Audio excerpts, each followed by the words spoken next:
Azərbaycanın avtomobil ixalında kəskin azalma müşahidə olunur. Rəsmi statistikaya görə bir il ərzində avtomobil ixalında 36,2% geriləmə olub. Rəqəmlər göstərir ki, bazarda əvvəlki hərəkətlilik yoxdur. Bəs bu azalma nədən qaynaqlanır? Mövcud vəziyyəti şərh etməsi üçün suallarımızı telejurnalist, avtomobil eksperti Raqif Rafoğlu'na ünvanladıq. Bu gözlənilən də əslində, ona görə ki, yenə də siz ötən ilin son göstəricilərinə baxın.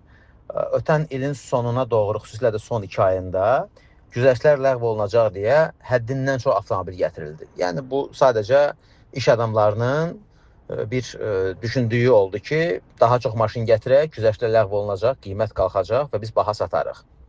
Amma o da əks effekt verdi, çünki tələb təklif fonunda bunu nəzərə almadılar. Yəni o qədər tələbat yoxdur ki, o qədər avtomobil var, həddindən çox gəlib və indi həmin avtomobilləri də sata bilmirlər. Və demək olar ki, hətta elə əvvəlkindən də ucuz qiymətə verirlər ki, təki bu satılsın. Yəni bunun birinci səbəbi odur, çünki güzəştlərin ləğvi fonunda daxilə onsuz da əvvəlcədən daha çox avtomobil gətirilib. Birincisi budur.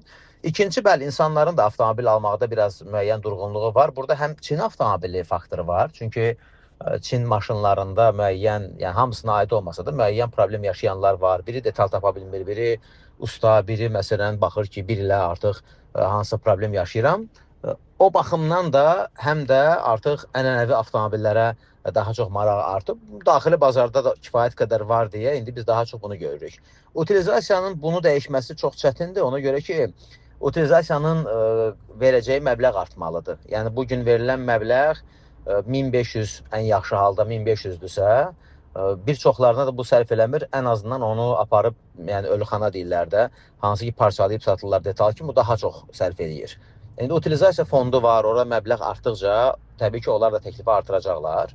Hələ ki ona görə utilizasiya çox, yəni yaşı lap çox olan, 30-dan da yuxarı olan avtomobillərə aid olur. Yəni 1500-ə bugün heç kim öz maşınını aparıb ora vermək istəmir və düşünür ki, ən pis halda mən bunu aparıb verərəm, detal kimi satılar və daha çox pul alaram.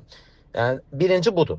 Yəni düşünmürəm ki, ölkənin avtomobil parkı azalmaz. Sadəcə yenə də ötən il güzəştlərin ləğv olunması fonunda normadan çox gəldiyinə görə, təbii ki, indi ən azı bu ilin yarım ilində biz bunu belə də gözləyirik. İndi ondan sonra maraq çoxalar falan, amma güzəştlər ki, ləğv olunub, onsuz da daxildə daha ucuz maşınlar var və adam da baxır ki, mən o boyda əziyyət çəkib gətirməkdənsə bugün burada var, elə bunu da alaram. Yəni əsas faktor, bugünkü faktor əsas budur.